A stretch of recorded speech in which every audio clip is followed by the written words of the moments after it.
So tonight we're going to be talking about modern missions. We've covered a little bit about the unreached. We looked at the unreached window map. We talked about different parts of the world that have the gospel, other parts of the world that don't have the gospel. It's a lot to cover, so I broke it up into two parts. One part before your midterm, just to get your minds working. Then we gave you 6 weeks between the first teaching and now for you to research what an unreached people group is, to interview people, and now that your midterm is ready to be turned in, now I want to talk to you about unreached people. Now I'm doing this after your assignment because I didn't want to spoon feed you. Follow me on that? Here's exactly what you need to put on your assignment. I don't want to spoon feed you. I wanted you to research it. Nobody helps a missionary like that. I mean, that kind of help only happens when you're in your own church with your own family and your own friends. Once you go on the mission field, you're on your own. And so that's kind of how I left you with your midterm is just get out there and see what happens. Well, now that you've hopefully have researched that, we want to talk about how far we've come with sight of the Great Commission and how much more there is to be done. What's left to do in the Great Commission in the modern missions world. Let's start with a video of the last 5,000 years of religious history.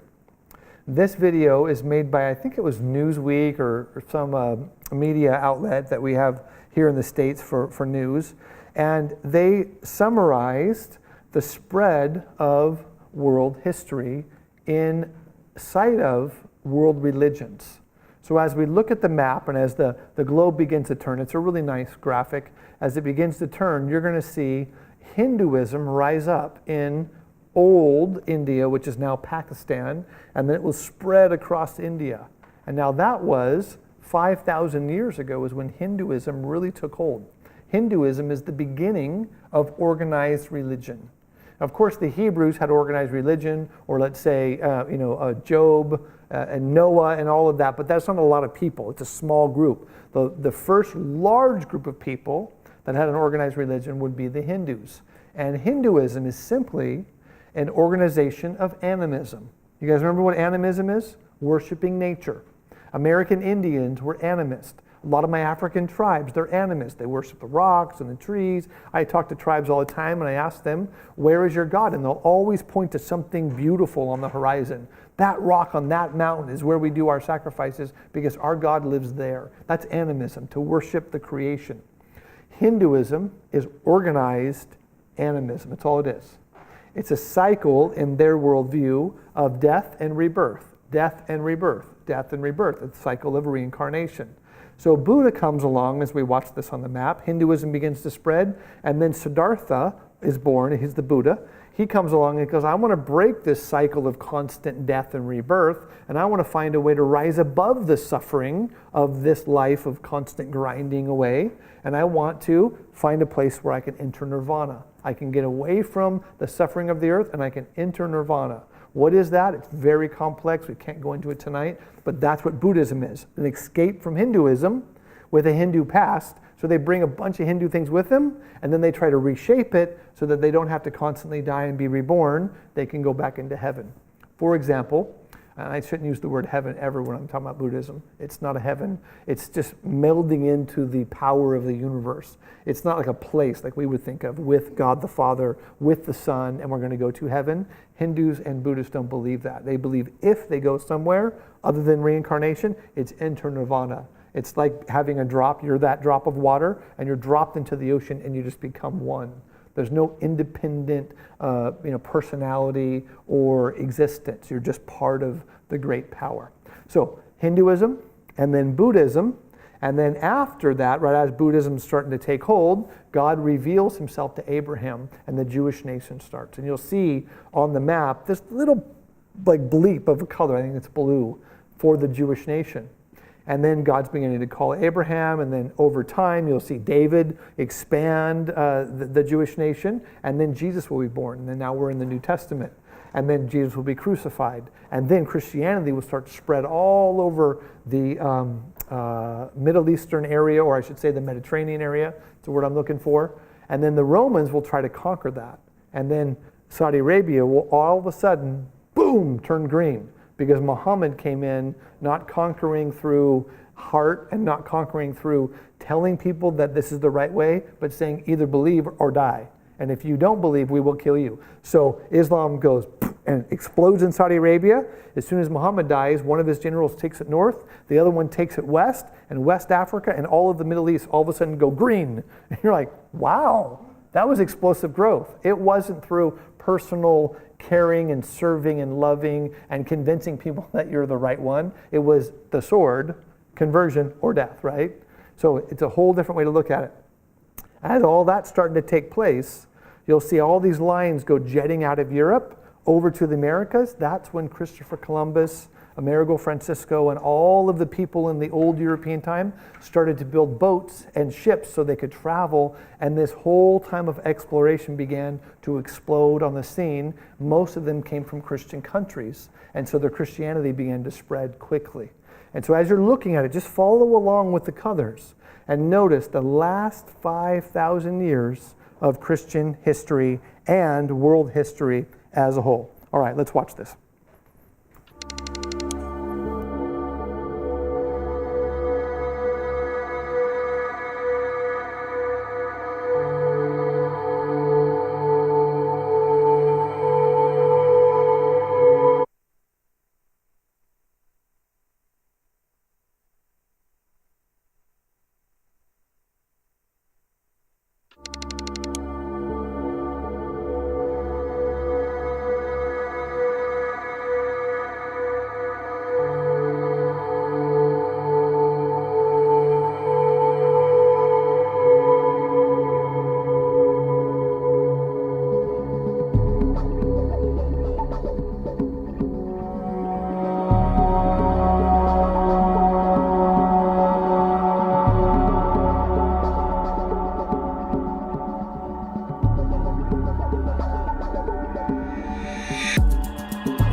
All right, so 5,000 years of religious history in 5 minutes.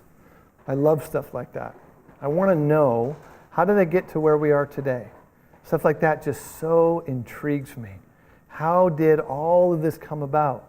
Now, I have other videos. If you're interested, I can send you the links of just the rise of Christianity only, and it goes really slow for 2,000 years, and you see it rise up here, and then communism pushes it down, and then moves over here, and then they get kicked out of that, and the Mongols take over, and they're fighting Romans and all this stuff. Awesome stuff. I just didn't want to show you too many videos tonight. Just wanted to give you a picture of what it looks like right now today in the world and how things have spread all across the earth. Now, when we're watching this, when we talk about the word Christian, we mean evangelical and Catholic. Anybody that has a cross and a Bible. It doesn't mean they're born again. It doesn't mean they truly know Jesus the way that he wants to be known. They might just have a religion. That's why all of Central and South America and most of North America went purple, because the Catholics came in with the Spaniards and they conquered those whole areas. It was that one little red area, did you notice it, on the top of South America? And you're like, there's Hindus in South America? How in the world did that happen? There's a group that left and they relocated there. But they're so small and so insignificant, I don't even hear about them. Most of it is Catholicism or Christianity. So we're bringing everybody under the cross. We call them all Christians. Any questions on that? Yeah. Yes, Jay. So there's a portion that had no color. Had no what? No color. Where? South America? That'd be the Amazons. No, it looked like To the right of India. Above it, that would be the Himalayas, right. and Tibet. So Right. Just, Meaning that there's very few populated areas in those frozen lands, so they leave them that way. Like parts of Alaska, upper parts of Russia, they just leave it that way.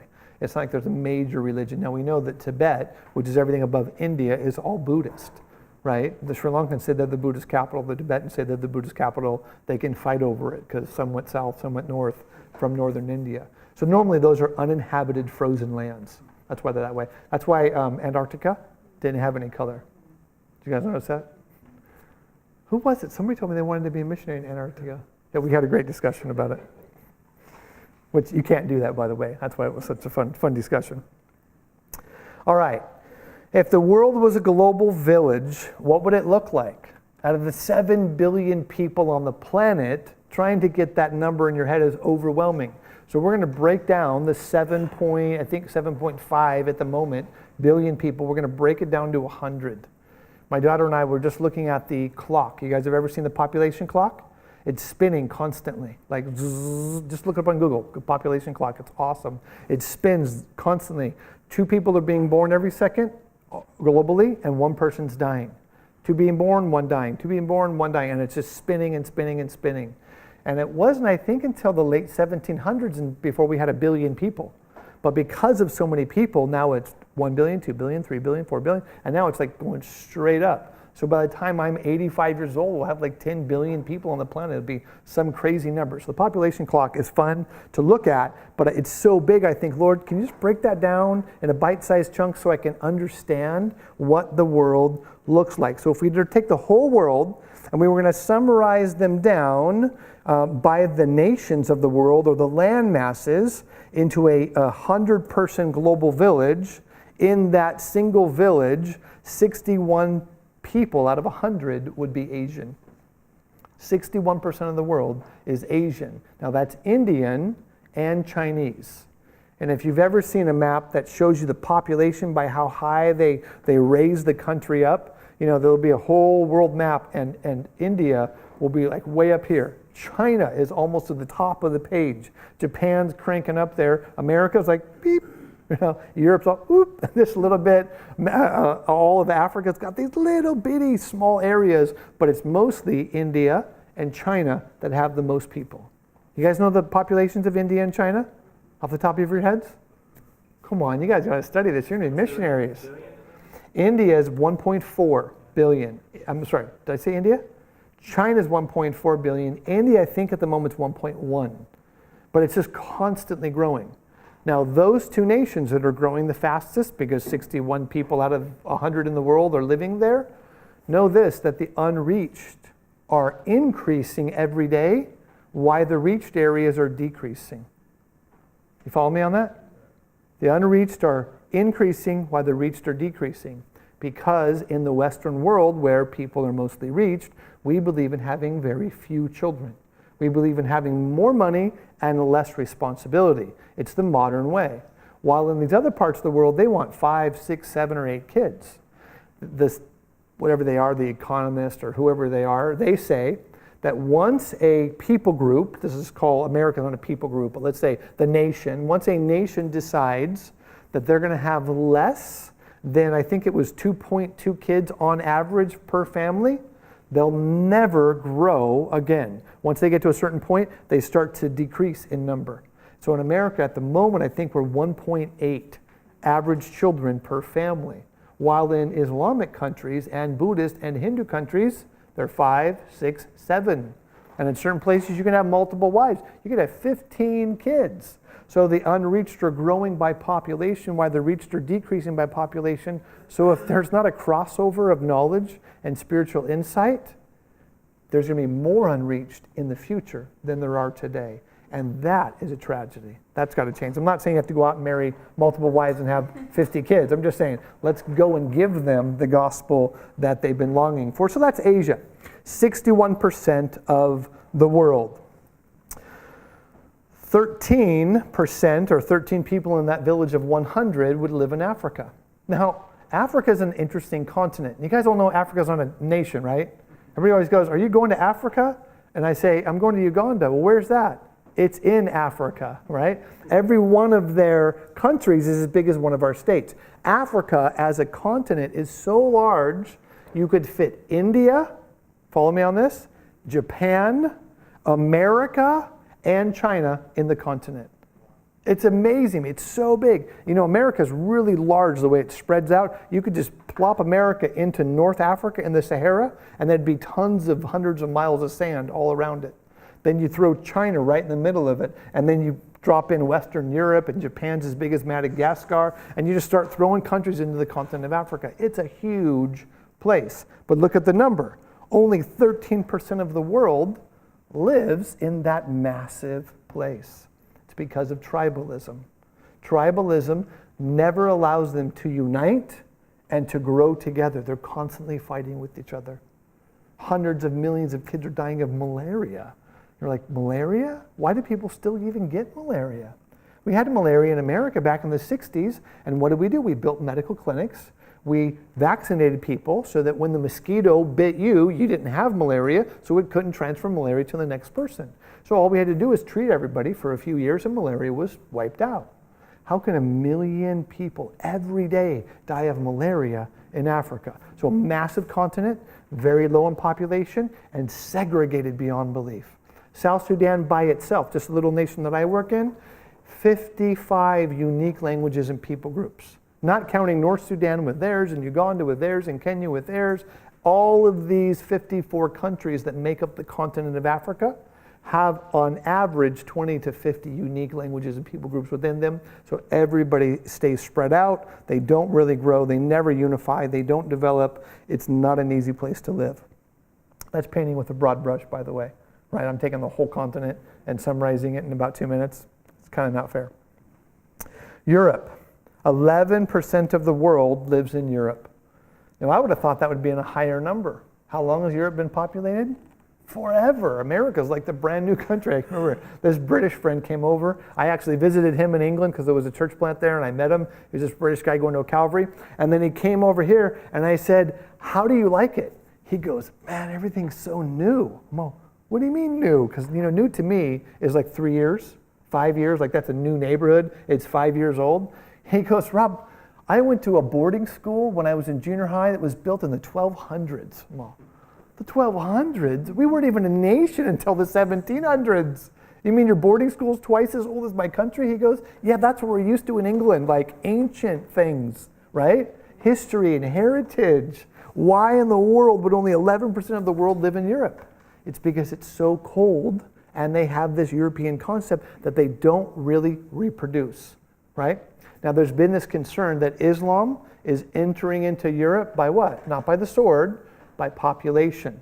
They realize we can go to those places like England and France and Germany and all those places, and we can move in, and we don't have to try to conquer the government because we know that these people are decreasing in population. All we have to do is have 10 kids each, and within one generation, 20 years, we'll be able to vote out all of these European Christians because there'll be more of us than them. And so we can take their democracy, use it against them, and then vote in Sharia law and conquer by way of population. So that's what's kind of going on at the moment. So Europe is significant, but 11%, not that significant. Then we have, did I do that wrong? Sorry, I'm looking at the wrong map. So Africa, Europe is 11%, and then we have Latin America. Latin America is from the tip of Chile, which is South America, all the way through South America, all the way through Central America to the border of the United States with Mexico. So everybody that speaks Spanish, which is Mexico, all the way down to Antarctica, pretty much in this part of the hemisphere would be what we call Latin America. Only 8%. Tons of jungles, tons of wars, tons of segregated communities, not a lot of development, a lot of corruption, and it caused them not to be able to grow, not to be able to continue to develop. So very small amount in that massive land mass. Then we have 6% in North America. That's the US and Canada. 6% of the world lives in North America. Now, I always think because our country is over 300 million, you guys know that America's like 320, I think 22 million. I thought we were like a big deal on the planet. What are we? We're 6%. Where is most of the wealth? The wealth, the financial wealth in the world? Right here. It's right here. We're living in a community right now where there's more billionaires within 100 miles of us than there are anywhere in the world. Billionaires, not millionaires, billionaires. You're like, that's crazy. Why? Because we're so accustomed to the amount of wealth that's around us. And so us, this little, what do we have, 6% of North America, we consume 80 or more percent of all of the world's resources. All of the gas, all of the electricity, all of the stuff that's being bought and sold, we consume all of it. We're the smallest group and we consume the most. Now think about that, not just financially, but think about it with the gospel. We have everything, not just the money. We have all of that stuff, and we continue to do what? Build bigger buildings and better churches and nicer communities so that those 6% will get wealthier and wealthier and wealthier while half of the world is just slipping away. It's got to change. We cannot think of ourselves as being the only ones on the planet. It's a tragedy. Then 1% of the world would be Australian or from the Pacific Islands. 1%. Australia is a huge piece of property with nobody on it. It's mostly barren desert.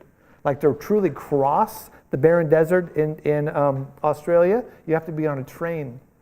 I mean, cars can drive across it, but it's really dangerous because if you break down, you're dead.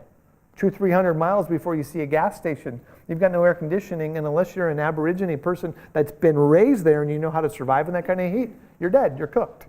So where do the people in Australia live? Along the coast, where they have cool air and they have more running water, and then where the Bering Reef hits, or it's the Great Reef, I don't remember the name of it, where it hits the sea, where Tasmania is on the east coast, and there's a bunch of high mountains. And so the snow gathers on the high mountains and it brings water into places like Sydney and Melbourne and places like that. There's like this little small area in the whole of Australia that's populated. The most of it is open desert. So now as we see the world, who has the greatest need for the gospel? When you think about this in landmass, who has the greatest need for the gospel? Yeah, just call it out. Asia, for sure, and Africa, right? Because we talked about places that are reached, unreached, reached and resistant. Asia is primarily unreached. The most places in Asia are unreached. We're going to look at people groups in a minute where we're breaking them down into small clusters, but the majority of Asia is unreached. Huge portions of Africa are unreached. Now that map showed Christianity spreading across Africa, which is true, but what we say about Christianity in Africa is it's a mile wide and a half-inch deep. A mile wide and a half-inch deep. Let me give you an example. This weekend, I got a call from my group in northern Kenya, which is a Christian nation, but we're working in an unreached part of this Christian nation. And one man from South Sudan got in a fight with a man from Kenya, and the South Sudanese guy shot the Kenyan guy, and then he ran off. So the Kenyans got so angry, they tried to kill every South Sudanese they could find. There was no concept of the kids that are in our program that are like 17 down to 13 years old that are just innocent kids, 25 kids. They're hiding from this mob because they're from South Sudan and the mob's from Kenya. So they don't care if these kids are innocent. They just want to kill anybody that is from the neighborhood that the shooter came from that killed one of their family members. It's insanity. Is that Christianity? Absolutely not. So they will all say, yeah, we're Christians. Yeah, we believe in Jesus. But do they truly walk with God? No, the corruption and the witchcraft and the superstition and the heritage that they bring from their ancestors is dark. It's very, very demonic. So we are constantly moving deeper and deeper in Africa. Even though they call themselves Christians, it doesn't mean that they're truly walking with God. So Asia and Africa have the greatest needs today, and they're the largest places. Where is the gospel the strongest? In Europe and America. Latin America, a lot of it is what we would call reached and resistant. Partially reached, somewhat reached. It's really hard to determine what Latin America looks like. It depends on the area that you're in. But the smaller group has the gospel in just bucket loads, if you want to say it that way, while the larger group has very little. All right, now let's look at the world broken up by religion. That was nations, that was continents, that was landmass. Now let's look at the world broken up by religious belief. Out of 100 people, that is making up those 7 billion, filtered down to that 100, out of 100 people on the planet, 32 of them would consider themselves to be Christians. Now in that, we're also talking about Catholics. 1 billion people today say the Pope is the voice of God on the earth. Now they're not bad people, but they're not truly, they don't truly have a full understanding of what God's will is. So when we use this term, remember we're adding in over 1 billion Catholics that are good people, but they're not born again. So it's not like the gospel's going forth out of their lives, but at least they have a Bible, at least they have a way to understand or to meet the Lord. Then, after those 32% Christians, now you have 25% atheism. Now this is a huge number that's recent because of communism. Communist China forced their people to reject the Chinese traditional religions, to reject the animism, and then most importantly, to reject Buddhism within China, because as Buddha went up and his theology went through that whole area, all of China was Buddhist. When the communists came in, they said, now you're no longer any religion. So atheism is on the rise because of forced communism. Also, with economic increase in parts of Asia, which we've seen Hong Kong and Singapore and Taiwan and all of these little, what am I calling them? Just these little communities that are filled with economic development. All of them are just like us in America, are saying, why would I need God? I'm a millionaire. Why would I need God? I have all this wealth and all this technology, and I'm the master of my own destiny. So atheism is on the rise, not just in the US, not just in Europe for sure, with all of the concepts of evolution and all of that, but also within the Asian areas that are becoming more wealthy. They're breaking away from traditional religion and they're turning to atheism. 25% of the world is atheistic. This has never happened before. When I'm interacting with Africans from remote villages, I introduced them. We had a Bible college, and so we were talking about the Bible. We spent years talking about things like this. In the midst of it, I introduced them to the concept of evolution. They fell out of their chairs laughing. You guys believe that? What have you been smoking? They didn't use that term, but in the language, that's what they said. What have you guys been smoking? Don't you see the complexity? Don't you understand what it takes to make all of this work? Now remember, these guys are working the soil every single day. They're waiting for rain. They don't just go to the store and buy their food and get money out of an ATM and drive their cars and live in their little bubbles, turn on their TVs and read their books. They're literally living off the land. It's very hard for me today to find an atheist that's truly living off the land. They're connected to what it takes to make the world go round, and they say there's got to be a God. Forget about all that wealth. So the wealth and the prosperity is causing people to draw away from that. Those that are still living off the land, which is less and less every year. I think urbanization 50 years ago was like 15% of the global population. Today it's like 35. which means people used to be farmers. Now they're all coming to cities. They're working in factories or living in tall buildings. And with all of that comes the rise of atheism. So this is a modern day phenomenon. It's communism, it's wealth, it's all kinds of things. Atheism is on the rise. And then, out of those 100 people, 19 of them would be Muslims. Now that's a pretty big number. 19 of them would be Muslims. At the moment, 1.5 billion people on the planet are either Sunni or Shiite Muslim. 1.5 billion. Most of them are nice, calm, gentle, God-fearing, if you want to use that term. They still believe in a monotheistic God. God-fearing, they love their families, they love their community, they're good people. I have no problem working with Muslims. They're normally nicer than Christians when it gets down to it. But there are those radicals on the side, and you're thinking, if there's 1.5 billion, 10% of that is how many? 150 million. That's what people are averaging. About 10% of those 1.5 billion believe in the radical teachings of the of the Quran, or of the original teachings of Islam as Muhammad taught them. Take them out by the sword, destroy them. So there's this thing of, wow, I love Muslims, but this is a tricky number to try to work with. Now in the States, we don't see this that often. In America today, we have about 2 million Muslims. We have 321 million people in America at the moment, and we only have 2 million Muslims, which is less than 1%. Some people say it's 3 million. Okay, let's say it is 3 million. That's still like right at 1%. There's not that many of them, but when you leave the US and you're in a nation that's purely Islamic, it's a whole different world. So 13% or 19% of the world would be Islamic. Then from there, we would have 13% of the world as Hindus. Now, have you guys ever studied Hinduism? You ever been to a Hindu temple? You ever interacted with true Hinduism? Not Hindu people, they're good people. But Hinduism as a whole, it's organized demonic worship. It's the only way to describe it. Organized demonic worship. Go and visit a Hindu temple. I mean, we have them all over. There's a church that was just sold. I live in Yorba Linda. The neighboring town is Brea.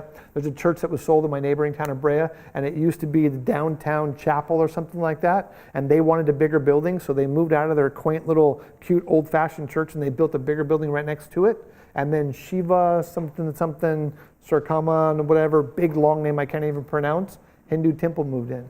I was like, whoa. Now, at least in America, they don't build those 4 or 5 levels of demon gods all painted weird colors with wicked faces on the outside of the temple. It just had the name. Walk in that temple someday. Well, it's tricky to even tell you to do that. It's a demonic place. So if you're able to deal with the demonic activity, walk in. If you're not able to deal with it, don't go in there, because it truly is a house of demons. Hindus are good people, but they worship demons. It's organized demonic worship. We'll talk more about that in a different class, especially in culture. That 13%. So 6% are Buddhist. Now this number used to be huge, but remember, communism told over 1 billion people you can't be Buddhist anymore. So this number would be up there with the atheist. It would be like 5% atheist and 26% Buddhist. But with the communism, all that's been switched. So at the moment, 6% of the world believes in what we call a philosophy. That's all it is. Buddhism is a philosophy. It's not truly a religion. It's not a sense of, I can understand God, I can know God, I can be a part of God. That's what Islam would be and Christianity would be. Buddhism, my mind's like swimming with details. Buddhism is a philosophy from a former Hindu that said, I want to escape all of that suffering. And so that's what Buddhism is man following another man's philosophy to escape the suffering of earth. Does it ever happen? No. Do they believe they live multiple lives? Yes. When you witness to them, they say, I don't need to worry about being forgiven, because if I don't do good, I have another chance. And then another chance, another chance. Buddha, Siddhartha, he taught that he lived 999 times before he became the man, Siddhartha. So he had 999 failures until he finally got to his 1,000th life, and then he was enlightened. Then he became the Buddha. Then he then went into nirvana and escaped human suffering. 999 times. Now the crazy thing about Buddhism is most of their writings didn't come about until 400 years after Siddhartha died. Talk about changing a story. How many stories can go on for that many years and not be changed? The written versions of them, I think it was like 380 years before they had anything written down. So it was all word of mouth. To me, it's simply a way to deceive people, to confuse people, to give them a sense that they're going to be okay when they're not. Don't worry, it'll all work out. Just try and try and try. And you try to talk to them about God gave you one life, and after that the judgment goes right through their minds, right into another part of their worldview. All right, and then animism. 5% of the world still worships nature. These would be Alaskans, Native Americans, many of our African tribes that are scattered all throughout these villages. People aren't as animistic when they move into an urban setting. So all of the small villages and the small tribes that live way out in the middle of nowhere, they are animist. And so in a sense, that's the world broken down into 100 people. Does that give you guys kind of a better feel of what we're looking at? 7 billion people, 7.5 billion people, that's what it looks like broken down into 100 people. When was that? That was right around the turn of the century, so that's about 15 years old, that statistic. And it's changing all the time, and people have different criteria on how they're supposed to do it, but it's accurate enough. And we were dealing with 7 billion, you make them 100, there's room for error. So right around Y2K is when the atheism pretty much spiked. Well, it was before that. It was the 1800s, right, with Darwinism and those kinds of things. In the 1900s, they got a lot of momentum, and then communism. So the West is becoming atheistic because of the theory of evolution, while the East is becoming atheistic because of the rise of communism. And so that's where the majority of that happened. But people are never born atheistic. You guys realize that? Like, you're never born prejudiced. Nobody's born hating somebody that's a different color. You can't, watch a 1-year-old. He's like, oh, that guy doesn't have my same skin color. I hate him. Get out. It never happens. They're not born atheist either. Those things are taught. Those things are trained. All right, unreached people groups. When we think about unreached people groups, the first thing we want to look at is what does the term people group mean? We all know what unreached means. It means that they haven't had the gospel significantly enough to reproduce a church within their community, and so the gospel is barely there, and it's not self-reproducible. Let's look at what is a people group first and foremost. The Bible uses the word ta ethne. Ta ethne means nations or peoples. It doesn't mean geographic areas on your map that are ruled by one government. It means a group of people that have a common history, a common language, a common belief system. Let's use the Jews as an example. Jews are perfect example of a people group. They have always been Jews.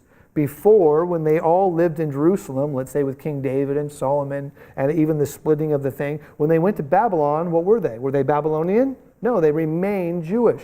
They had the same heritage, they had the same language, they had the same culture.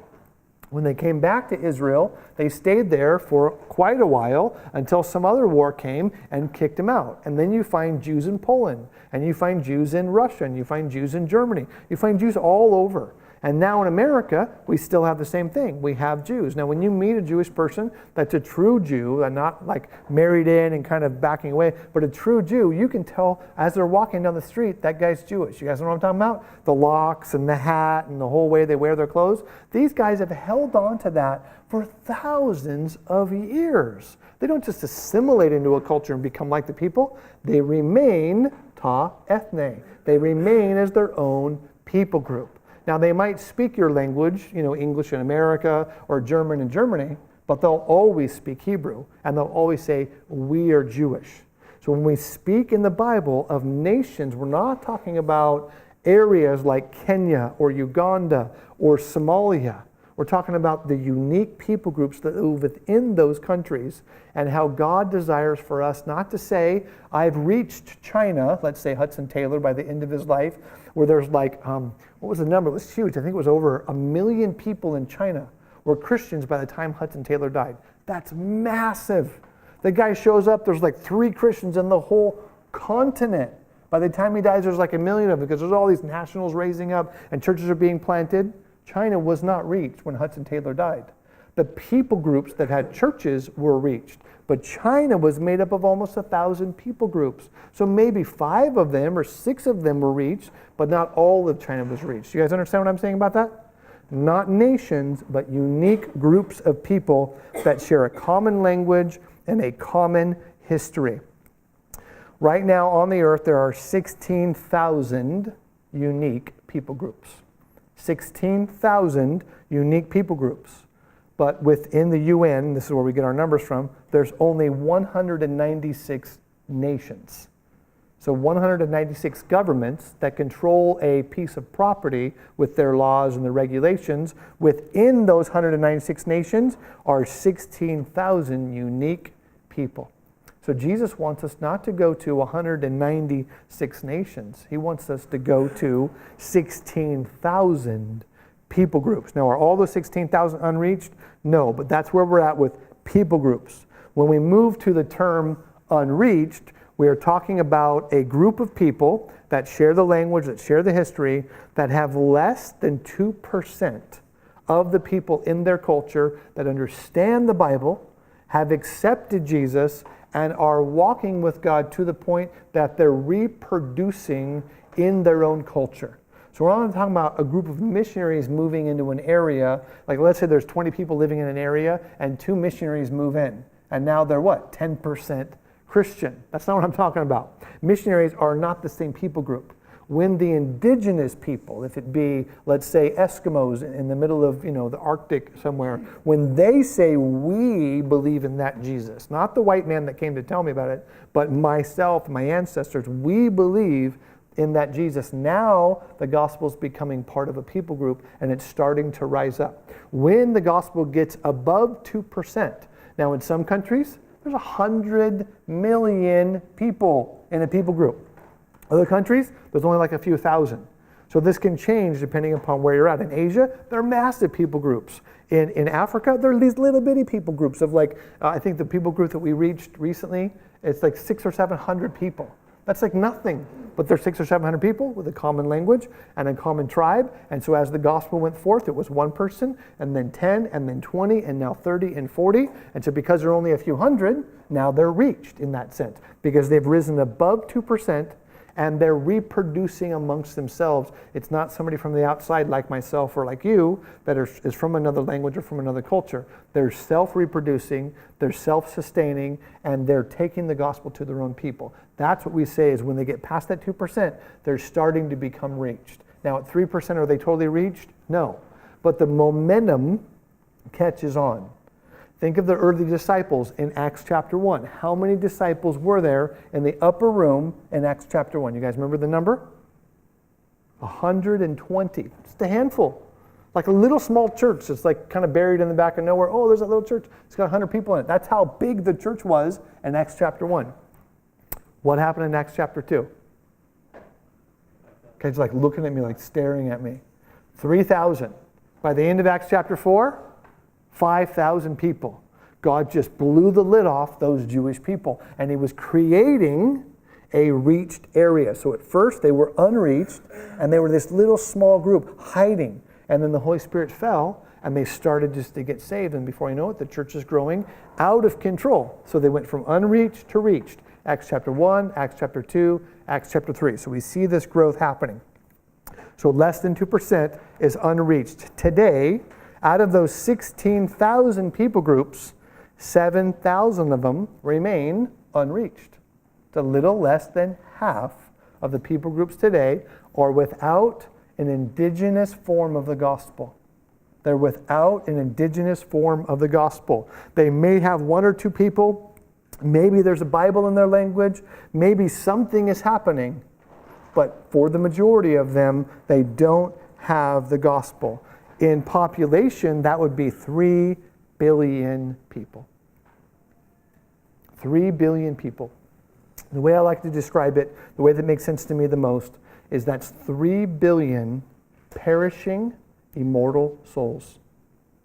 They will never die, but they're going to die.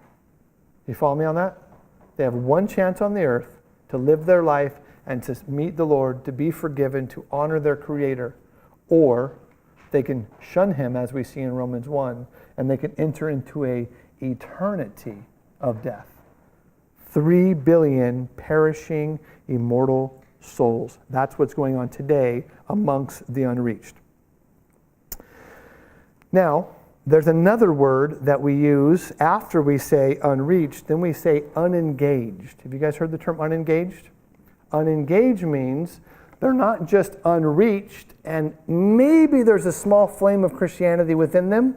Nobody in that people group is known to have ever heard the gospel. There are no Bibles.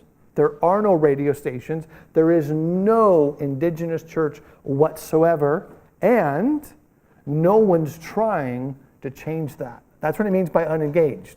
They've never had the gospel penetrate into their society. Maybe they're Muslim, maybe they're animist, maybe they're Buddhist. They could have been any of these other religions, but nobody is going there and laying down their life to learn their language and learn their culture and translate the Bible and give them what they need to at least rise up to that 2% level. No one's there. So we have nations, we have unreached people, and then we have unengaged people. So out of the 16,000 people groups, 7,000 are unreached, less than 2%. 3,000 of those 7,000 are totally unengaged. So 3,000 groups of people, this would be literally almost 2 billion people. 3,000 unique groups made up of 2 billion people have no access to the gospel whatsoever. Now, how could that be? That Jesus gave us a Great Commission 2,000 years ago, and today, 3,000 unreached groups remain with nothing, no gospel whatsoever. All right, do you guys want to take a break, or do you want to watch a 5-minute video? You guys are all starting to fade. I'm watching like totally fade. You're like, I'm out. All of you. You want to watch a video or take a break? Okay, so this is a video about everything we just talked about. In this video, in 5 minutes, and all these videos are on my website, I can send you the links, this will explain it exactly what we talked about in a short, concise way. I've given it to you twice because we need repetition. That's how we learn. So let's watch unreached people groups. What is a UPG? UPG stands for Unreached People Group, but to understand what that means, we need to first talk about people groups. When Jesus told his followers, "Go and make disciples of all nations," the Greek words he used were ta ethne, meaning all ethnic groups or people groups. So what is a people group? A people group is basically a group of individuals that have a common sense of history, language, beliefs, and identity. It is pretty much a group of people that considers us, and everyone else, them. While there are about 196 countries in the world today, there are over 16,000 distinct people groups. Let's look at Pakistan as an example. That is one nation going by our English word, but ethnically Pakistan has over 400 distinct nations or people groups within its borders. Around 7,000 of those 16,000 total people groups are considered UPGs, or unreached people groups. A group is considered unreached if less than 2% of their population is evangelical Christian. That is, it has too few true believers to evangelize and disciple the rest of the people group. Almost 3 billion people fall into this category. Over 3,000 of those 7,000 unreached people groups are considered UPGs, or unengaged unreached people groups. These people groups have no churches, no believers, no missionaries, and no one actively focused on engaging them. 95% of all unreached people groups are located in the part of the world between 10 degrees latitude and 40 degrees latitude, stretching from North Africa to Southeast Asia. We call this the 1040 window. It's in the 1040 window that most of the major non-Christian religions hold sway. Collectively, they are known as the Thumb people: tribal, Hindu, unreligious, including many Chinese, Muslim, and Buddhist. Jesus said that the gospel of the kingdom would be preached as a testimony to ta ethne, all people groups, and then the end would come. Less than 3% of our total cross-cultural missionary force is working with unreached people groups. We must go to the unreached. At the same time, it's estimated that over 350 unreached people groups are living in the United States today as immigrants, refugees, and international students. We must welcome the unreached. Christ commands us to make disciples of all nations. Jesus is alive. His mission for us is clear, yet the task stands incomplete. Together, we can change that.